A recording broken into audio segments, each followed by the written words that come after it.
Good morning. Uh, Basically, I'm going to talk about the need for research in academia, especially from the point of my own experience being in an academic institution of very high repute, only oriented for research rather than for teaching, I would say, the Indian Institute of Science.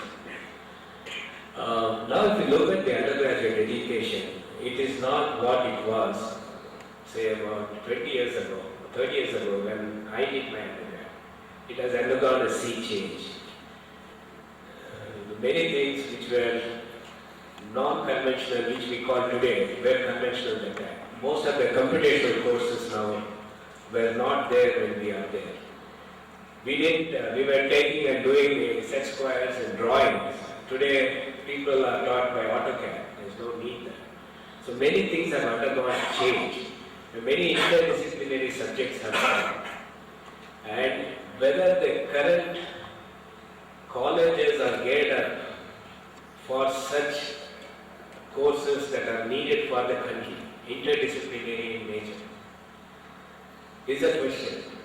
And more particular is UBC in its current strength is geared up for what is going to happen, say 5-10 years down the road.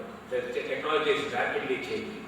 As Dr. Arthur said, we introduced recently a microsystem course, which was never thought would be a course 20 years back or 30 years back, because the technology has changed and that has to seep into our undergrad, because the manpower is needed in these industries, which is expanding. If we have to take care of that, we need faculty who can migrate very fast. If suppose somebody joins as a faculty, he would stay there for 30-40 years. He must be abreast. So how could this be? So one of the reasons why the research in many colleges is not thriving is because we don't have enough PhDs recruited. If a person is PhD is basically you try to do something, so he will be able to migrate. I joined UBC in 1978. I was a civil engineer. When I had all other options, I went to UBC mainly because my elders, my people who advised me said join UBC because it has 70% PhDs. Those days there were hardly many colleges as what it is today. So there were 70% PhDs those days. So we went there. Today though I am a trained civil engineer as an undergraduate, I was able to easily migrate to aeronautics, now lots of electronics. It's basically because the teachers were fantastic. They provided me the basics that needed to migrate from one discipline to another. And this is possible mainly because we had trained teachers who were PhDs. So, first of all, in order to develop research cultures, we need our undergrads to be taught by PhDs. And that is absolutely necessary. And I don't know what is the current the recruitment system that is followed in Bangalore University, which the UBC is affiliated. And this has to be made mandated for an entry-level faculty to be a faculty there if the research has to progress. And Professor Rodan Narasimha has already said what is the importance of research. I'm not going to say about this again. And if that has to happen, PhDs are absolutely necessary. So once the PhDs are there, the research seats can be sent into the institutions. Then funded projects will come, industries will come, technology will improve, then the student community will thrive. And this is absolutely necessary. And for which an atmosphere has to be created. And the atmosphere creation can be made both from the administrative level and the level. How it can be done, that is something that already Professor Narasimha has said. It can be a private government participation, all these things is already been debated. But the atmosphere has to be created and certain basic reforms are needed at the recruitment level. And this is absolutely necessary. And the second thing I would like to do is today we are doing interdisciplinary research. Today I am trying to look at how we can use nanocomposites for our structural material. which require deep understanding of chemistry. I'm very honest to admit that I ignored my chemistry when I was doing my undergrad, because the system was like that. Today I am finding wanting, so I am sitting in my chemistry class at IISc to understand it. Same thing now, engineers are doing biomedical research. Biomechanics is a very important aspect of biomedical research, which requires interdisciplinary nature.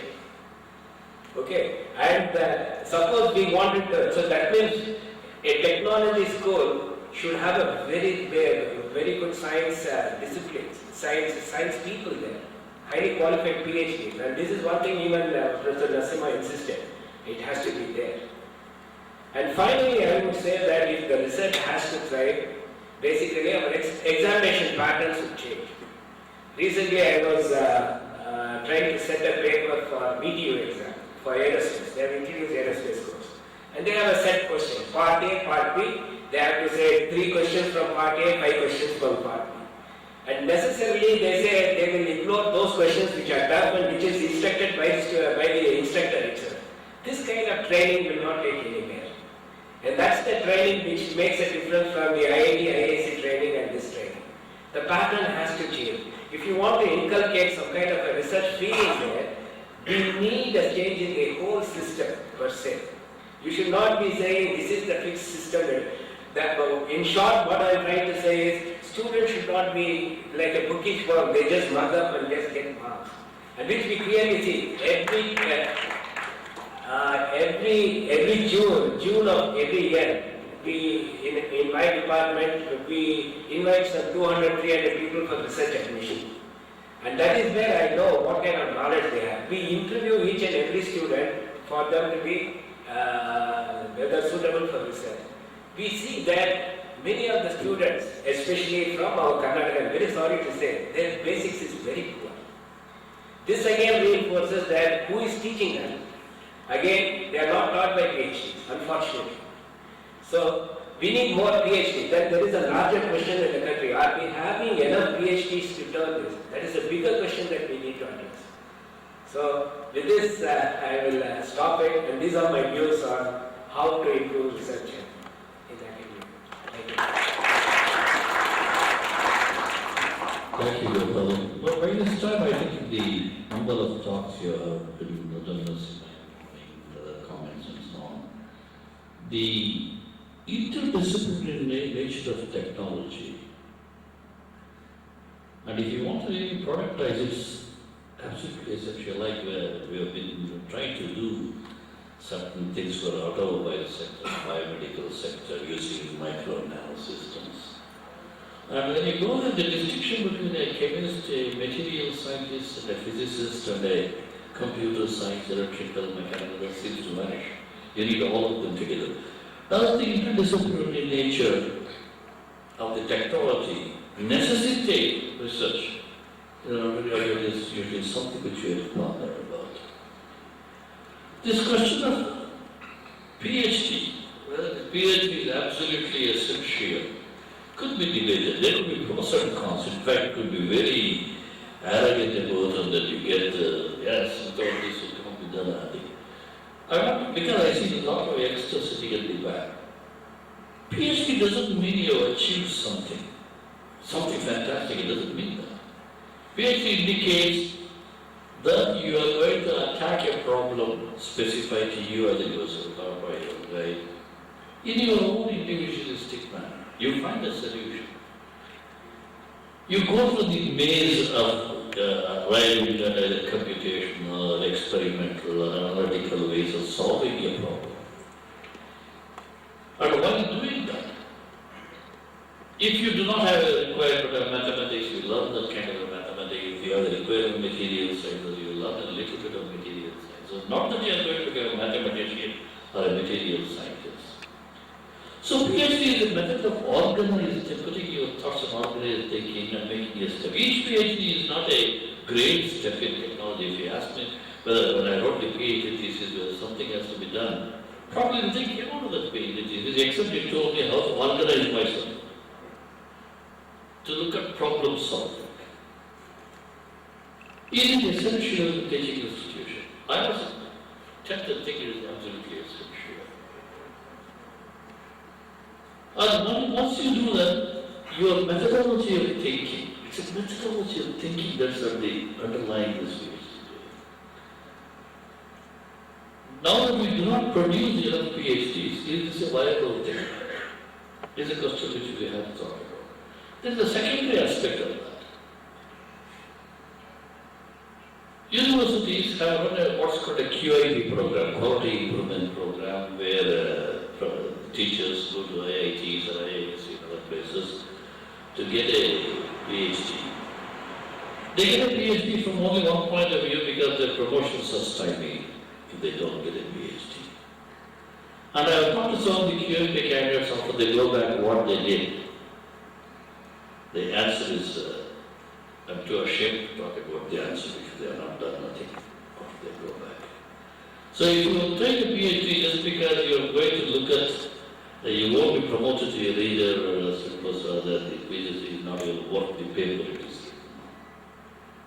So PhD is methodology of thinking, and having imbibed that, perhaps you will mentor your students or future generations to think about those things. So these are some of the issues one has to consider before saying whether the university has to go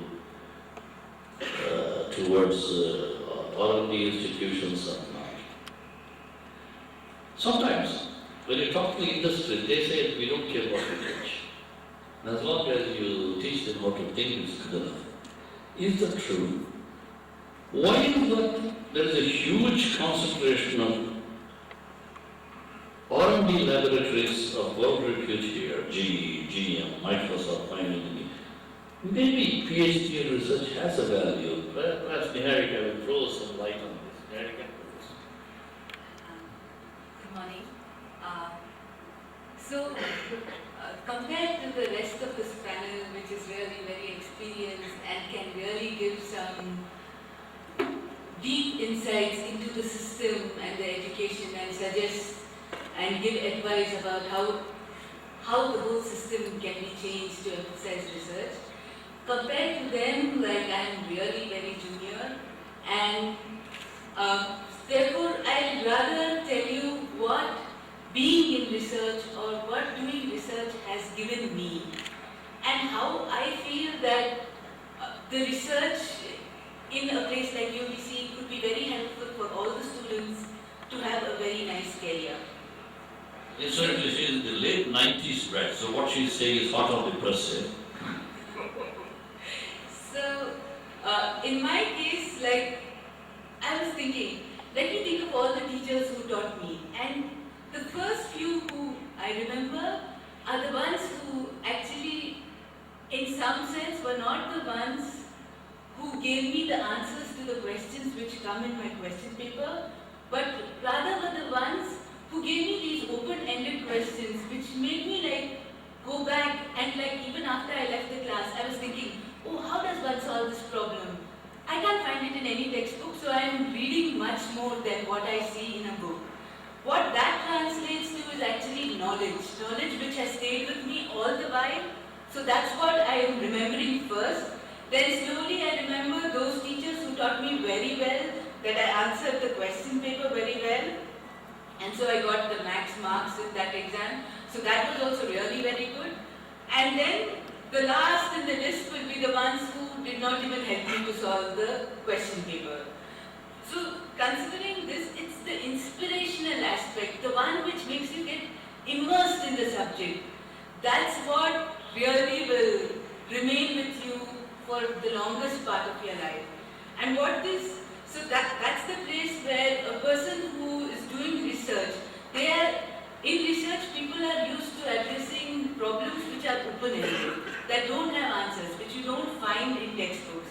So people who are doing research are the ones who can typically give you these open-ended questions and inspire you. That's what you're looking for.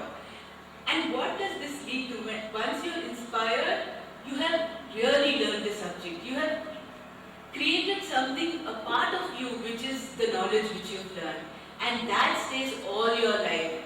So now, if you just answer the questions very well, you get tuned to get a particular job in particular industry, then pretty much like after one point, we repeatedly see that people feel very stagnated. They're not challenged in the mind. And you know, just like physical health is important, even mental health is very important. And that challenge in the mind, sooner or later, people in the industry start feeling drained. They don't feel the challenge.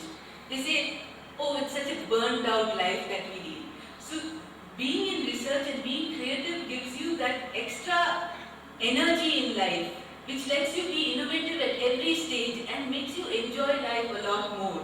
You find that enthusiasm to go to work every day because you do something novel.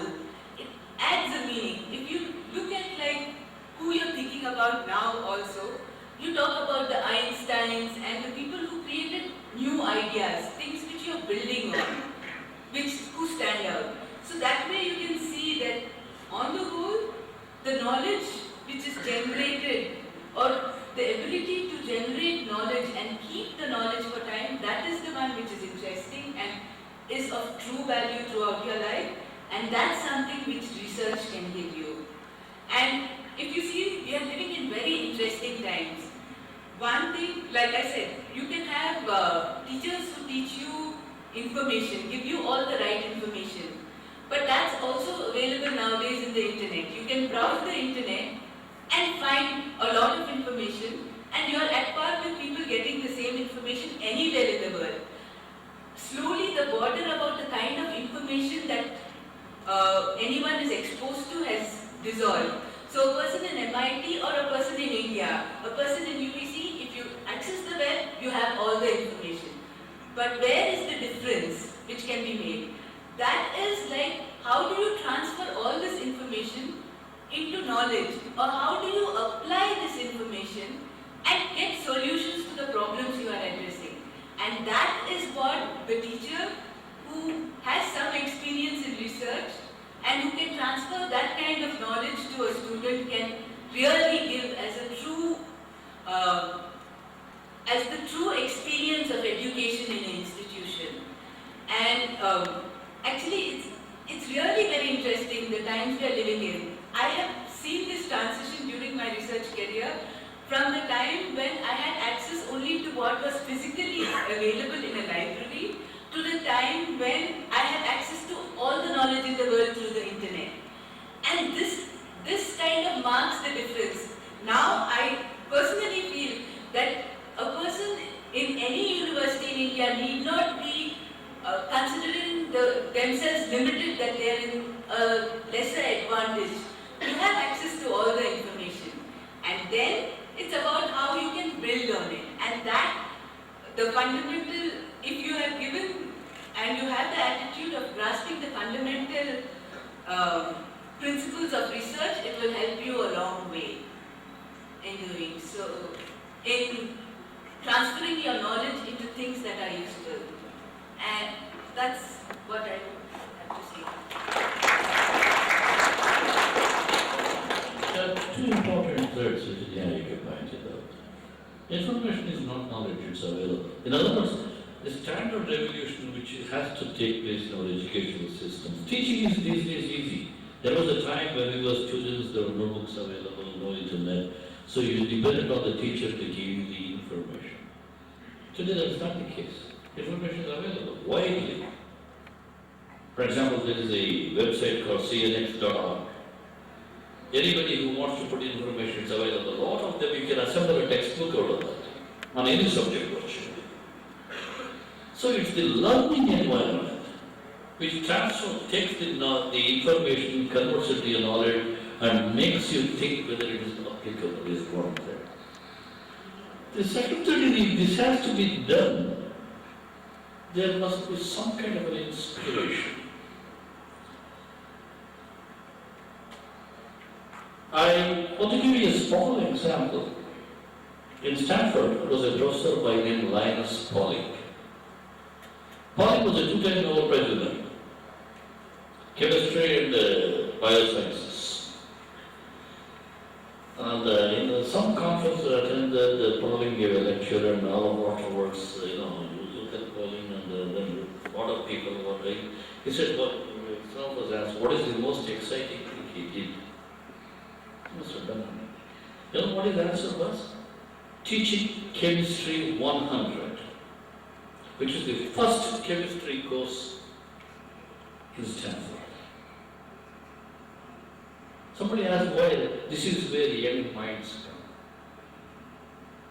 And I asked people who attended the course, every time Pauling used to give the course, the way he used to give was different because of his research experience.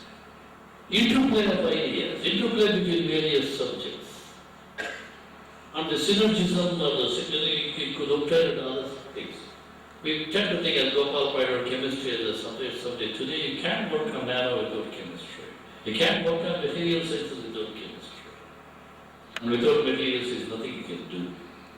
So this interplay of thoughts and ideas probably come only when you are a researcher. You did not necessarily have to become a Pauling or an Einstein. But this inspiration comes probably from research. Not all researchers are good teachers, mind you. In fact, probably some of the very powerful researchers are very poor teachers. But the inspiration they can bring into this subject is something which will probably allow you to convert the information you have to knowledge and knowledge to something profitable. So the panelists have raised some issues on how they go about why should we do research. What is meant by doing research? What is meant by doing PhD? And what is meant by inspiration? How to put this together? Next 15 to 20 minutes, I am going to open it to the public, the audience. You can either ask a general question or a very specific question to any of the panelists. The floor is open. Please give.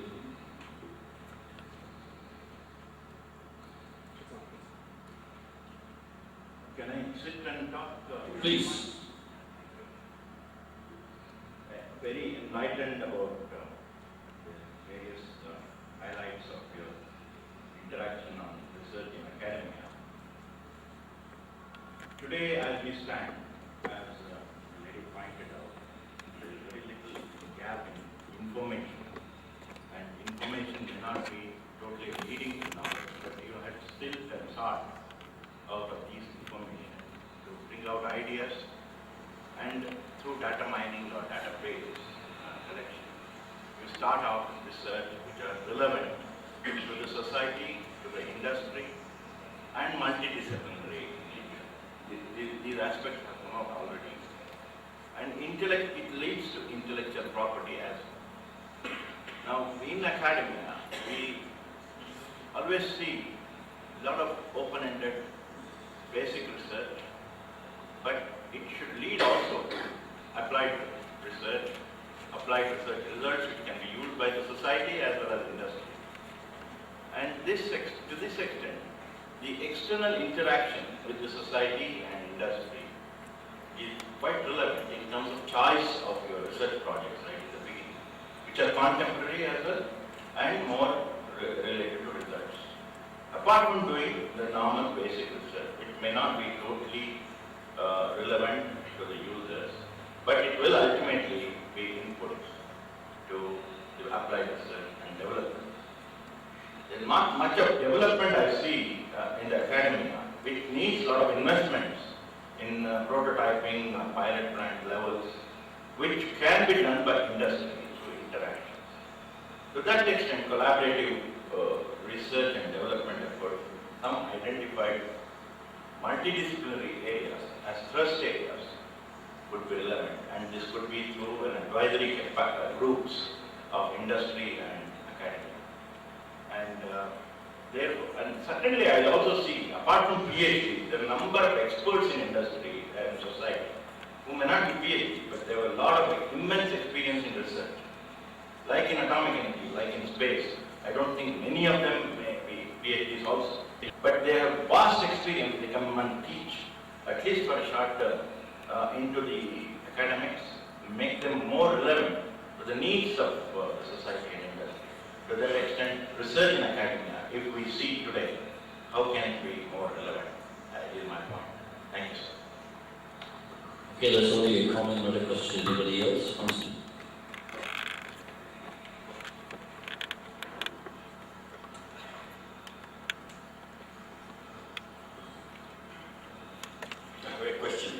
Yeah. I, Who is it? I'm Dr. Sridhara. Yeah, sorry, we couldn't see each other. Yeah, go ahead. I'm presently heading an R&D department in a private company called Tabo Energy Limited in Chennai. I was a 1962 mechanical engineer.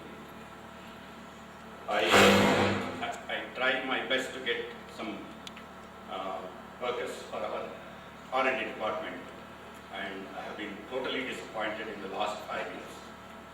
Because the reason could be that our industry or our work may not be a well-paying job. But that apart, whomsoever we have interviewed from various colleges, mainly in Tamil Nadu and some outside Tamil Nadu, we find that the fundamental knowledge or the basic knowledge is totally missing. If this is a company which makes an ancillary, a turbocharger for an internal combustion engine, which is used and today wherever you go, you will find it under the bonnet of any diesel vehicle. And it is rather surprising that the students who come out of the college do not have very fundamental knowledge of fluid flow, heat transfer, stress analysis, and this. So something has gone wrong in the last few years. It looks like the computer or IT engineering seems to be responsible for this. So it's high time that we have, a basic academic institute is supposed to produce good students, and a teacher is the happiest when he finds that a student is good and achieved marvels. That seems to be totally lacking. We have to do something towards this. I guess your point. Are you saying that research is not essential as long as you transfer certain knowledge? I think so. A basic degree, which we call it as a BE degree, it may not need 4 years or 5 years or whatever it is. After the +2, probably a 3-year course like a BSc, a science degree, could be an engineering degree, but probably it has to be slightly reduced in curricula. But the accent should be on the fundamentals of these processes, which we take it for granted in our day-to-day life, but Okay, it's I not understand. available for basic.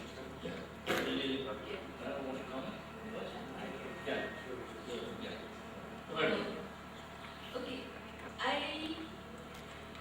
I think that we cannot actually blame computer science for it.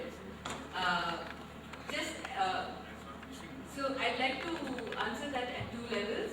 So the fact about the fundamentals, why they're absent, I feel if they were open-ended questions asked during the learning process rather than rote learning, then the information which the people had about solving the problems, which you would have liked to see, would have actually transformed into the knowledge, fundamental knowledge, which can address the problems. So the fact that we lacked those open-ended questions, which made a person think a lot beyond just remembering some lines in the text, that has led to the situation which you mentioned. And it is that you require these things which make a person go read between the text lines. That is going to remain beyond the... Otherwise, the purpose of what you read in a textbook is over when you answer the question paper, and that's the phenomena which led to the absence of a person who can answer the questions you wanted them to know or have the knowledge which you wanted them to have. And the second thing about saying computer science, I think that is like a trend which has happened and it's already over. And as you can see in the panel, everyone has mentioned the interdisciplinary nature of the whole education and all of research.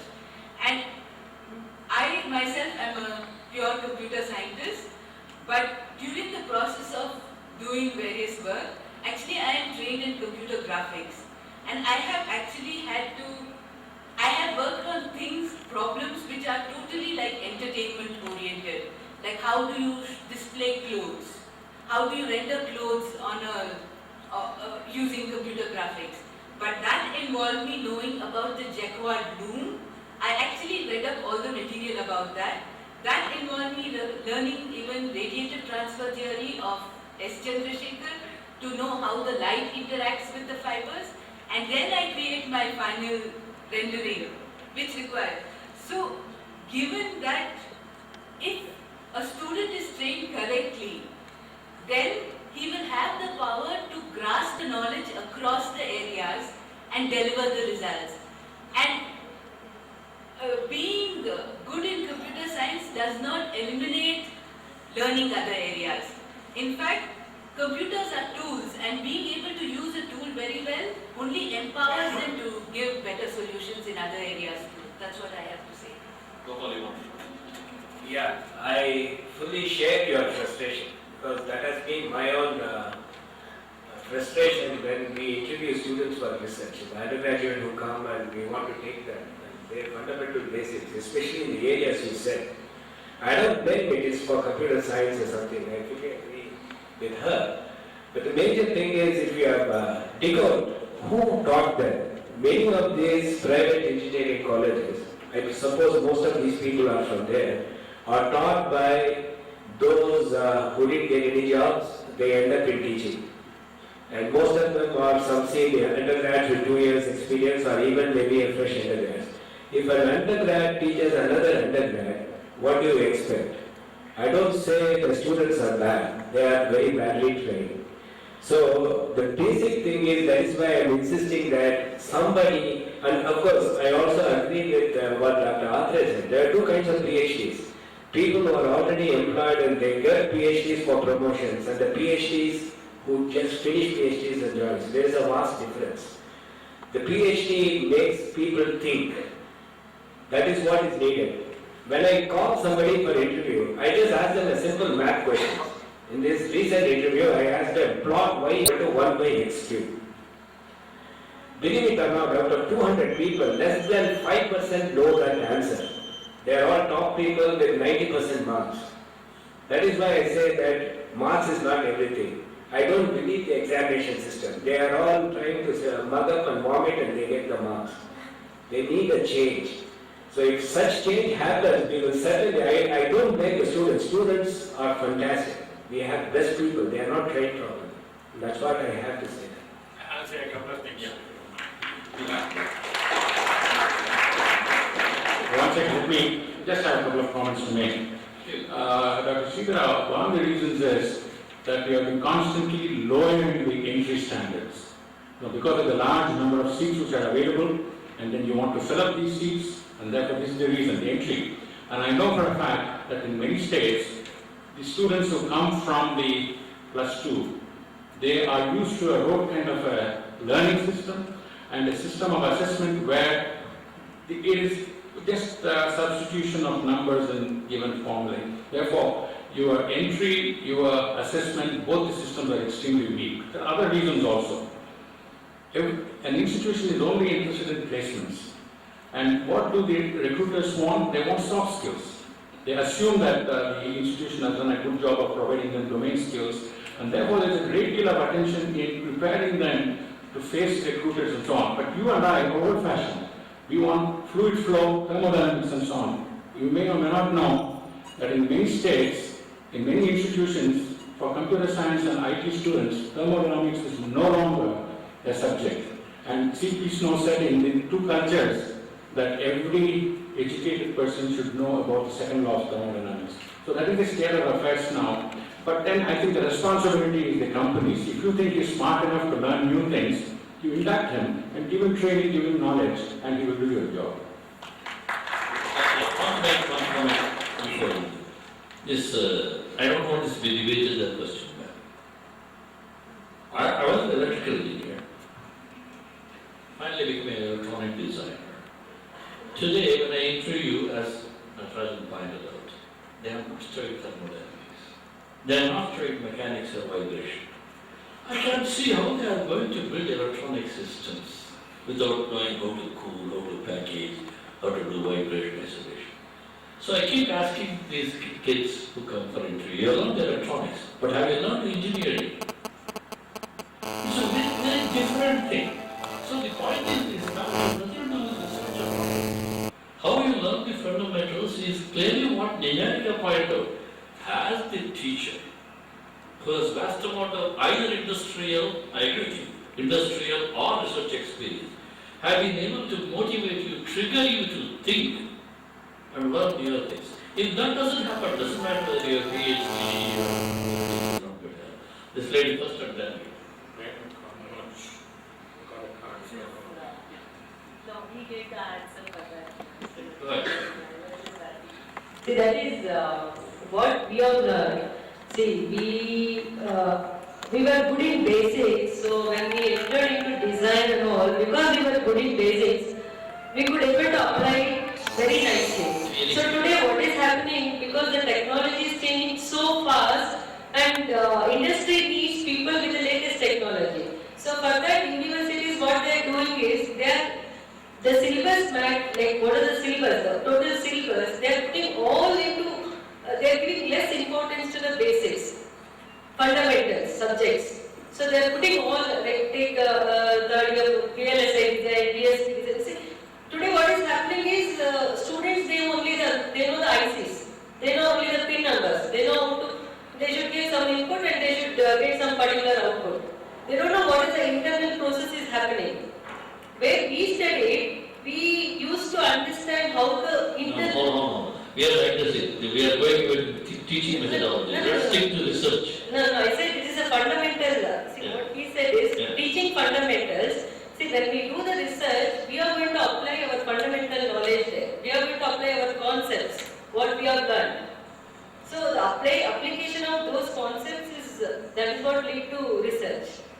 That is where I said today the whole syllabus is it's like that. Once again.